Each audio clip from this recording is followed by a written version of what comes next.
오늘은 양반 가문과 부자 상인들은 어떤 음식을 즐겼는지, 불교 사찰에서는 어떤 음식 문화가 발전했는지, 그리고 밥을 남기는 것이 예의였던 조선의 음식 문화까지, 조선의 밥상이 가지고 있던 문화적 의미를 함께 살펴보겠습니다.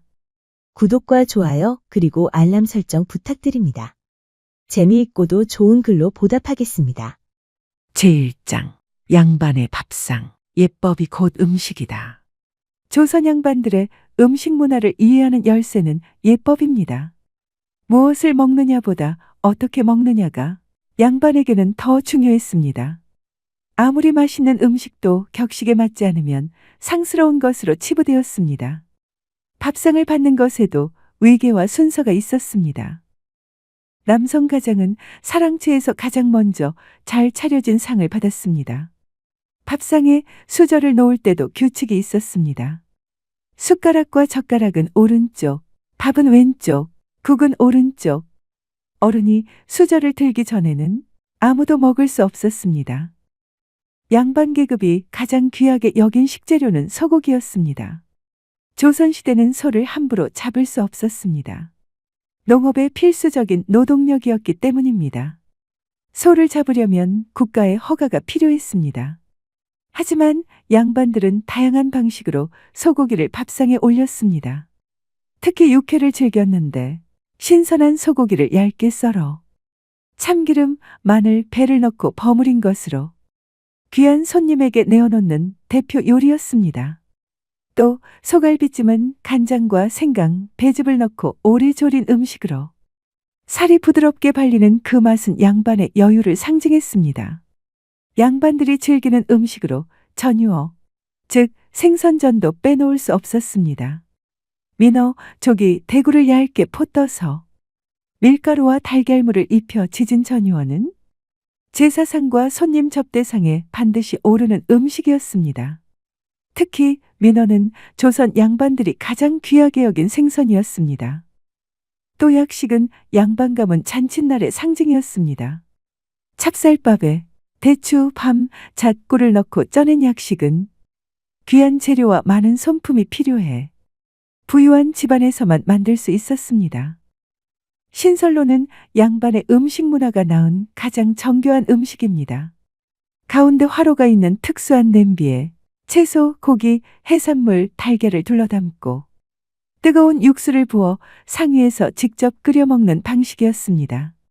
도구 자체가 귀했고 재료도 다양하게 갖춰야 했기 때문에 부유한 양반 가문이나 궁궐에서만 즐길 수 있었습니다. 지방 양반들은 각 지역 특산물을 바탕으로 독특한 음식 문화를 발전시켰습니다.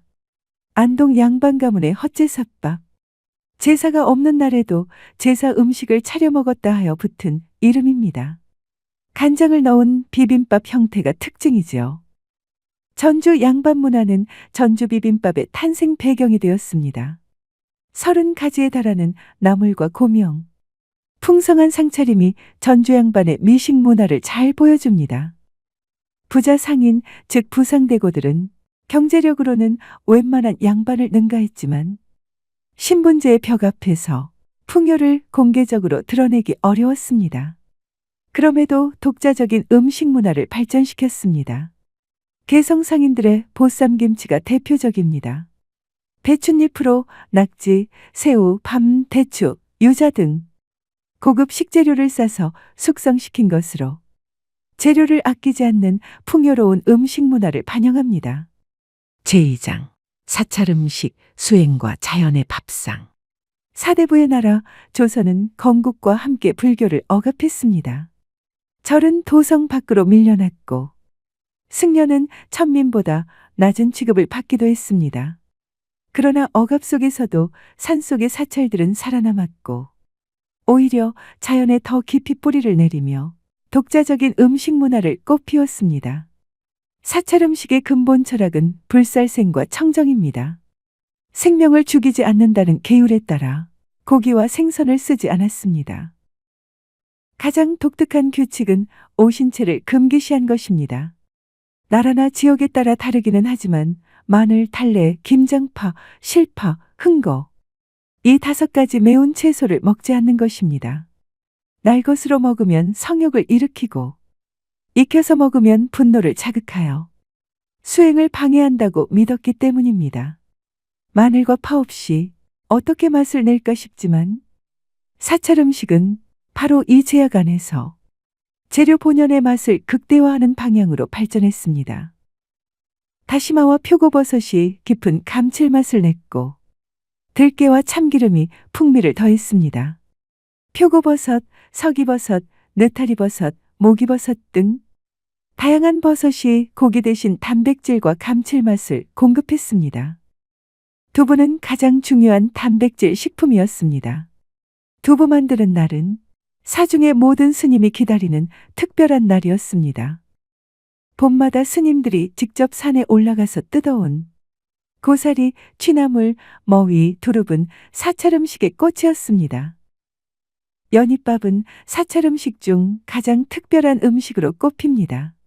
찹쌀에 밤, 대추, 은행, 잣을 섞어 연잎에 싸서 쪄낸 연잎밥은 연의 향이 밥 전체에 스며들어 그윽한 풍미를 냅니다. 사찰에서 밥을 먹는 방식은 바루공양이라 하여 그 자체가 하나의 수행 의식입니다. 크기가 다른 나무 그릇 4개를 포개어 사용하고 가장 중요한 원칙은 음식을 남기지 않는 것입니다. 그릇에 묻은 음식마저 물을 넣어 씻어 마심으로써 한 톨의 낭비도 없이 먹었습니다. 밥 먹는 시간엔 대화를 금하고 오직 먹는 행위 자체에 집중하는 이 전통은 오늘날 마음 챙김 식사의 원형이라 할 수 있습니다. 사찰에서 만든 간장과 된장은 조선 최고의 장으로 꼽혔습니다. 오랜 세월 장 담그는 기술을 연마한 스님들의 손에서 만들어진 사찰의 장은 양반 가문에서도 귀하게 여겨 구하러 올 정도였다고 합니다. 제3장 남기는 것이 예의였던 사회. 조선의 잔반 문화. 조선은 먹는 행위 자체가 신분을 드러내는 사회였습니다. 무엇을 먹느냐만큼이나 얼마나 여유롭게 먹느냐가 중요했습니다. 배고픔에 쫓겨 그릇을 깨끗이 비우는 것은 신분이 낮은 사람이나 가난한 사람이 하는 행동으로 여겨졌습니다. 음식을 충분히 남기는 것은 우리 집은 이 정도 넉넉하다. 라는 무언의 선언이었습니다. 손님 접대에서도 이 관습은 더욱 두드러졌습니다. 상을 차릴 때 손님이 다 먹지 못할 만큼 푸짐하게 내어놓는 것이 예의 바른 대접이라고 여겼고, 손님은 손님대로 음식을 남기는 것이 중요한 예의였습니다. 반대로 손님이 그릇을 깨끗이 비우면 음식이 부족했구나. 하고 주인이 민망해하는 문화가 존재했습니다. 이 관습은 궁궐에서 가장 극단적인 형태로 나타났습니다. 왕이 수저를 놓으면 남긴 음식은 엄격한 위계에 따라 순서대로 나누어졌습니다. 왕비와 세자, 총애받는 후궁, 고위 상궁, 그리고 가장 낮은 계급인 무수리와 나인들 순서였습니다. 왕이 드시고 남긴 음식을 먹는다는 것은 단순한 끼니가 아니라 왕의 은총을 입는 행위로 여겨졌습니다. 양반도 마찬가지였습니다. 사랑채에서의 식사가 끝나면 그 음식은 결코 그냥 버려지지 않았습니다. 어른이 드시고 남긴 음식을 물림이라 했고, 종이나 아랫사람들은 이 물림을 눈치껏 기다렸습니다. 바깥 주인에서 안주인, 큰 자녀, 어린 자녀, 행랑아범, 종, 머슴의 순서로 같은 음식이 흘러내려갔습니다. 이 흐름은 단순히 음식을 아끼는 것이 아니었습니다. 음식이 위에서 아래로 흘러내려온다는 것 자체가 신분 질서를 매일 밥상 앞에서 재확인하는 의식이었습니다. 흥미로운 것은 이 문화가 손님에게도 강요되었다는 점입니다.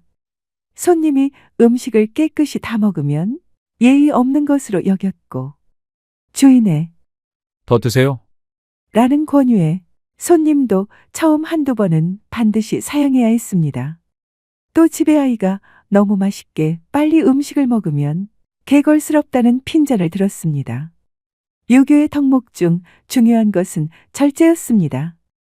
욕심을 드러내지 않는 것이 군자의 태도였고, 그것이 밥상 앞에서도 그대로 적용되어지는 윤리가 되었습니다.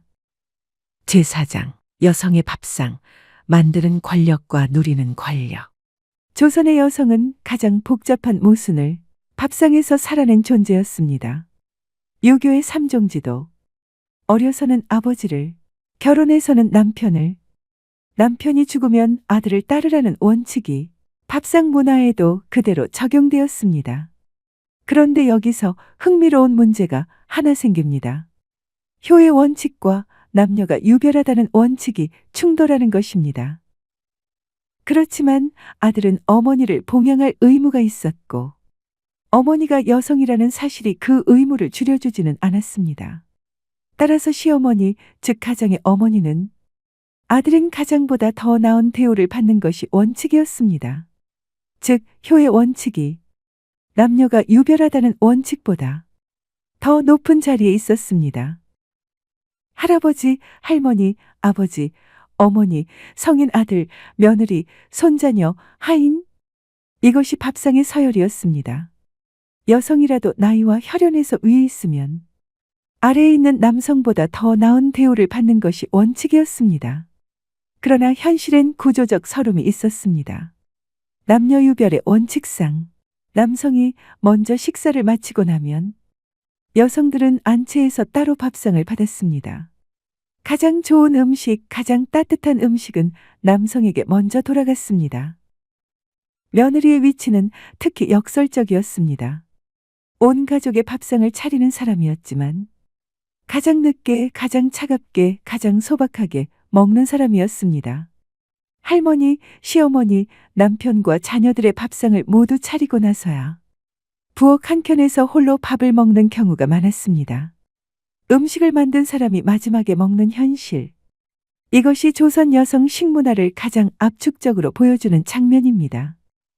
그러나 조선 여성에게는 살아갈 힘을 주는 다른 종류의 권력이 있었습니다. 바로 고방과 장독대 열쇠였습니다. 안주인이 고방과 장독대 열쇠를 쥐고 있었습니다. 그 집의 된장과 간장, 젓갈과 장아찌, 그리고 고방의 모든 물건과 저장 식재료를 관리하는 권한이었습니다. 누구에게 무엇을 얼마나 줄지 결정하는 것도 안주인의 몫이었습니다. 표면적으로 드러나는 밥상의 위계에서는 낮은 자리였지만 그 밥상을 구성하는 음식의 내용을 결정하는 것은 안채 여성들이었습니다. 시어머니가 며느리에게 이 열쇠를 넘겨주는 것은 단순한 살림의 인수인계가 아니라 안채 권력의 이양을 의미했습니다. 열쇠를 받은 며느리는 비로소 그 집의 진정한 안주인으로 인정받는 것이었습니다. 제5장 마무리. 조선의 밥상은 결국 신분과 종교와 빈부의 차이를 넘어 같은 땅 위에서 살아간 사람들이 각자 자신의 방식으로 빚어낸 다양하고 풍요로운 음식의 역사입니다. 양반 가문의 신선로와 약식, 사찰의 연잎밥과 바루공양, 일반 백성의 된장찌개와 시래기, 그 어느 것 하나도 단순한 먹거리가 아니었습니다. 매일의 밥상 위에서 조선은 질서를 확인하고 가르치고 재생산했습니다. 오늘날 세계가 주목하는 한국의 발효 음식 문화, 사찰 음식의 정갈함과 풍요로움, 정성스러운 양반 상차림 문화, 그 뿌리는 모두 이 오래된 밥상들에 다 있습니다. 조선의 밥상 이야기 2번에 걸쳐 함께해 주셔서 감사합니다. 소호쿨 극장입니다. 이 이야기는 조선왕 조실록과 음식디미방 등의 사료와 저서를 모티프로 하고 거기에 영감을 받아 창작한 것입니다. 고맙습니다.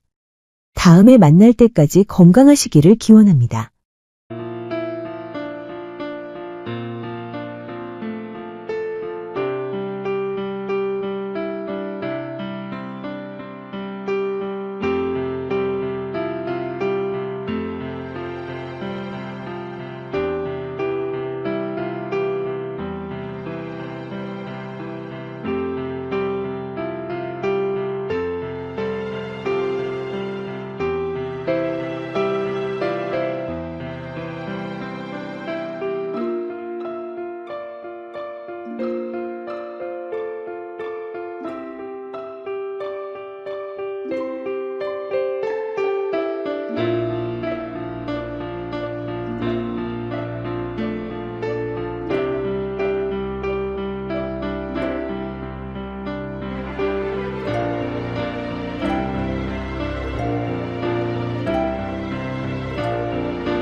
벼슬을 받은 첫날 도유는 가장 먼저 스승이 계시는 낡은 초가로 향했다.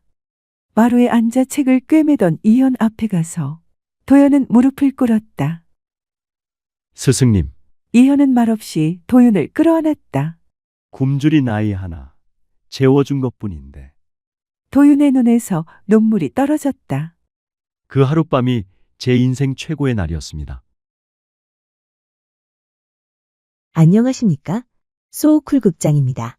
오늘은 재미있고도 기이한 옛날 이야기로 여러분을 모시겠습니다. 우리나라 최남단인 해남 땅 끝에 있는 조그마한 어촌인 송호 마을에는 솔가지 섭으로 울을 두르고 쌀이바자로 삽작을 단 다 찌그러져가는 삼간 초가가 한 채 있었다. 초가는 새 이형을 얹지 못한 낡은 지붕이 한쪽으로 비스듬히 기울어져 있어서 방 안에 누워 있으면 구멍난 천정으로 하늘이 보였다. 그 집에는 늙은 어머니와 연하문 살된 외아들 도윤이 살고 있었다. 어부였던 아버지는 생사를 몰랐다. 몇 해 전 뱃일을 나갔다가 폭풍에 휩쓸려 돌아오지 못했기 때문이다. 농사 지낼 땅이 있는 것도 아닌데다가 몇 년째 가장이 부재라. 집에 있는 것이라고는 낡은 이불 한 채와 금이 간 솥단지 하나뿐이었다. 어촌이긴 하지만 다들 농사를 짓고 있어서 가을에서 겨울까지는 추수한 끝이라. 인심이 그렇게 야박하지는 않은데다 어머니가 집에서 삭바느질을 하는 덕분에 밥을 굶지는 않았다. 하지만 봄이 오고 보릿고개가 코앞에 닥치자 끼니를 이어가기가 여간 힘든 것이 아니었다. 어린 도윤이 먹을 것을 찾아 산이나 들로 다녔지만 소득이 별로 없어서 노상 굶을 수밖에 없었다. 원래부터 몸이 약한 데다 노다지 굶다 보니 어느 날 어머니가 끝내 자리를 펴고 누웠다. 도윤아, 오늘 뭐라도 먹었느냐? 알아 누워 있으면서도 아들을 걱정하는 어머니의 말에 아이는 가슴이 아팠다. 행여 먹다 남은 곡식이 한 줌이라도 붙어 있을까 하고 동마다 뒤지고 다녔지만 죄다 텅텅 비어 있었다. 집안에는 쌀은커녕 보리쌀 한 톨도 없었다. 하루는 온종일 굵은 비가 쏟아졌는데 어머니의 증상이 이상했다. 숨이 오락가락하는 것이 아무래도 돌아가실 것만 같았다. 도윤은 쏟아지는 비를 맞으면서 젖은 옷자락을 움켜쥐고 의원을 찾아다녔다. 하지만 거지 같은 차림을 한 데다 땡전 한 푼 없으니 아무도 몸을 움직이려 하지 않았다. 여기저기 의원을 찾아다니다 보니 이웃 마을에 사는 선비의 집까지 가게 됐다. 소문에 의하면 여러 번 과거에 떨어지자 한양에서 낙향한 선비인데 의술이 뛰어나다고 했다. 선비의 집 대문 앞까지 온 도윤은 비가 내리는 가운데 무릎을 꿇고 빌었다. 나으리, 우리 어머니가 위독합니다. 한 번만 와서 살펴봐 주십시오. 자다 말고 아이의 울부짖음에 불시에 일어난 선비 이현은 한숨을 쉬었다. 나는 의원이 아니라 그냥 서생일 뿐이다. 나더러 어떡하라는 거냐. 그래도 아이는 막무가내였다.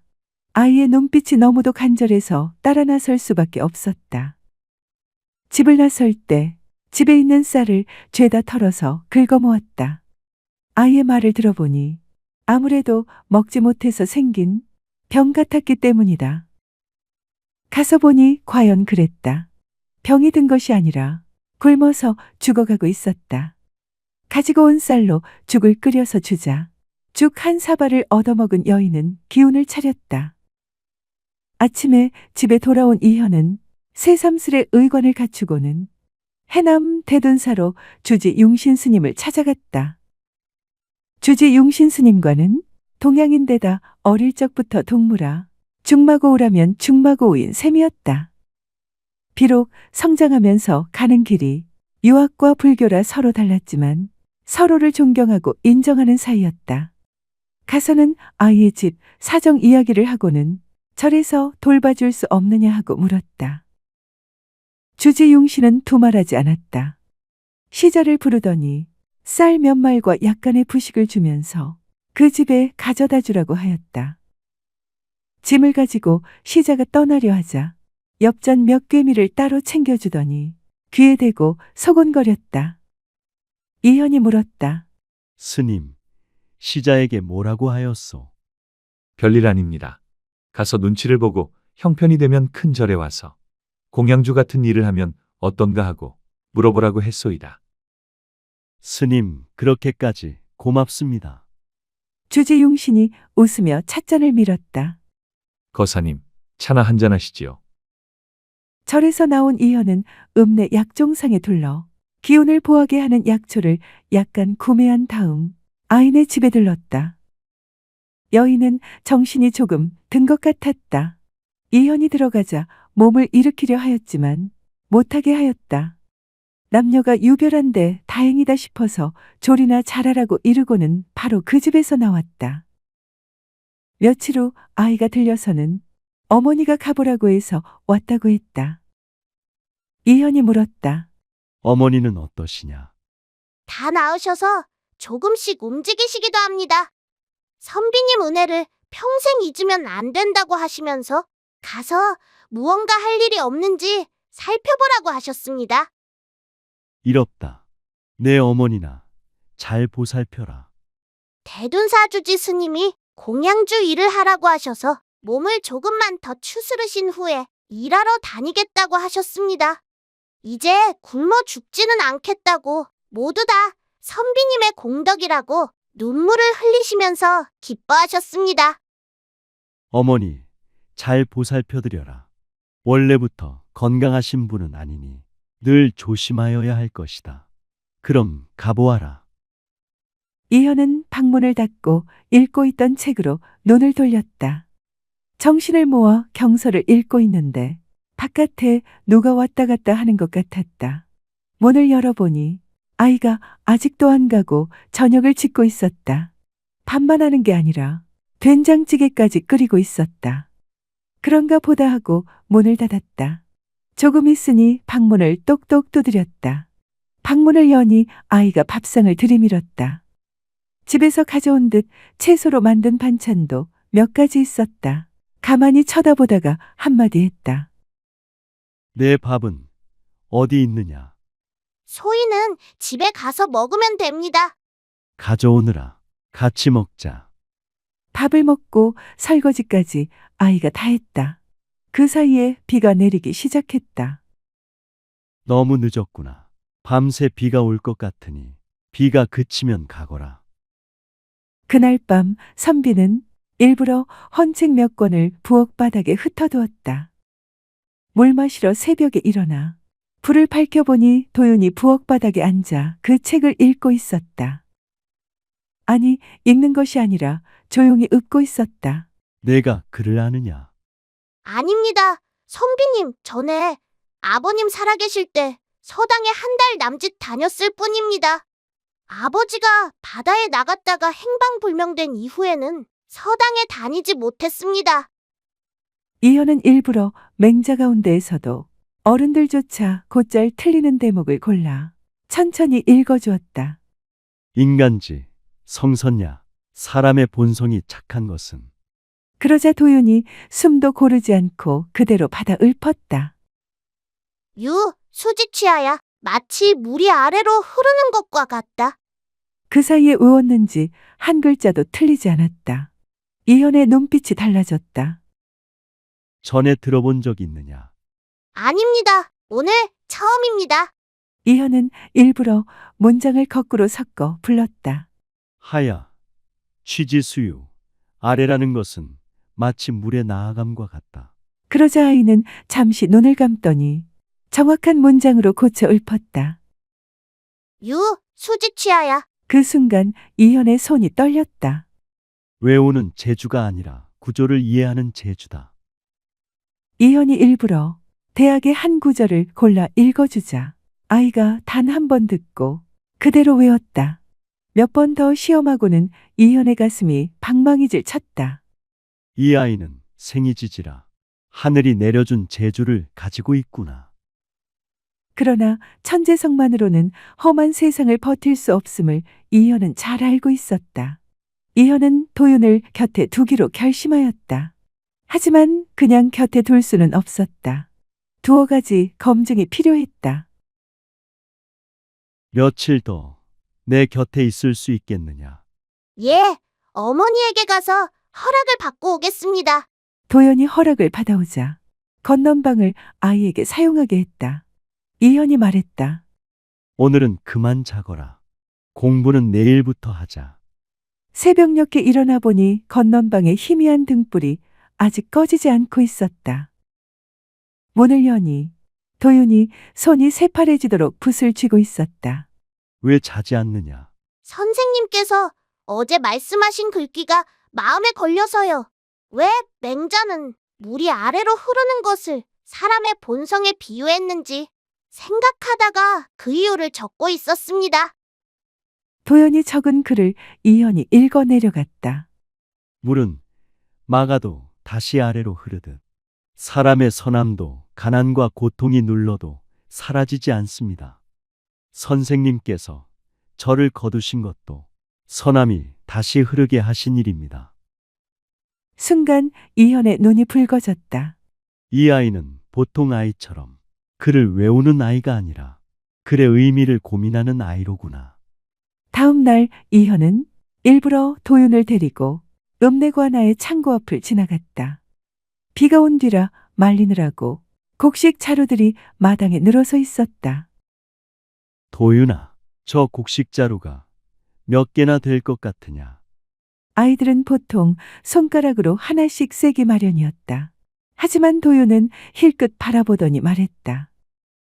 30자루입니다. 어찌 알았느냐? 앞줄에 7자루가 있고 줄이 4줄입니다. 뒤에 반줄 더 놓였으니 둘을 더해 30입니다. 이현의 입에서 저도 모르게 탄성이 흘러나왔다. 보지도 않고 셈을 하다니. 도윤이 머뭇거리더니 말했다. 바닷가에서 금을 엮을 때 아버지가 줄과 코 수를 이렇게 헤아리셨습니다.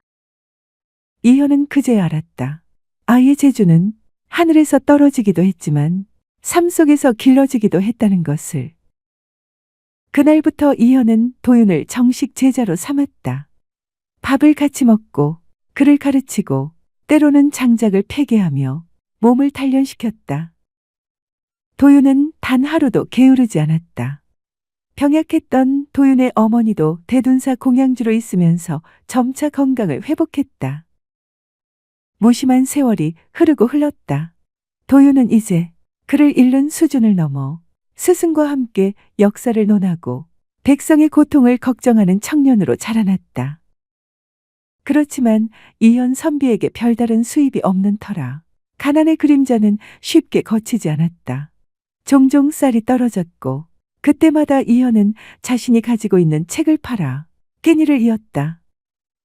마을 사람들이 수군댔다. 거지 새끼 하나 들여다 집안 망친다.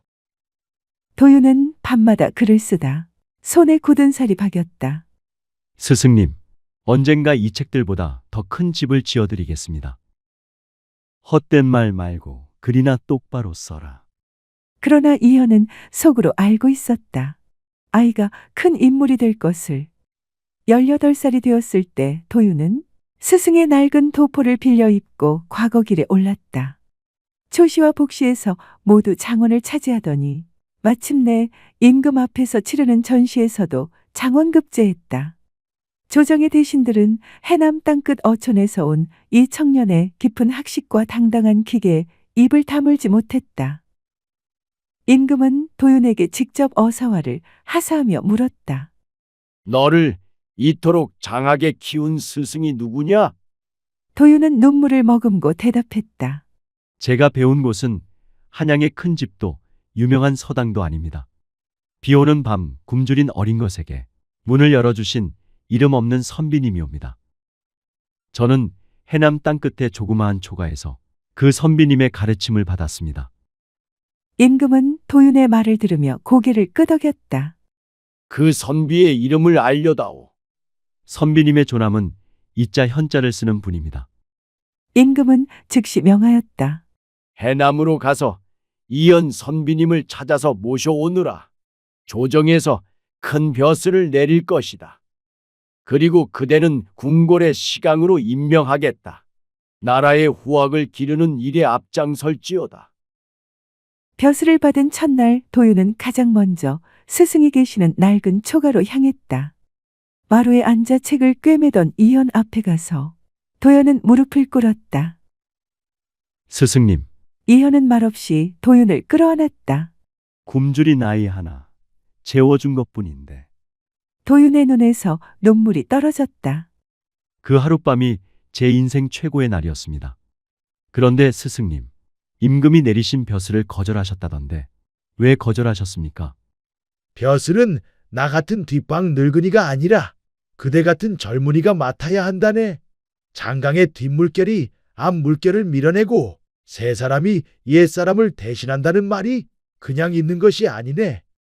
그 후 도윤은 어머니와 선비를 모시고 한양으로 옮겨 살았다.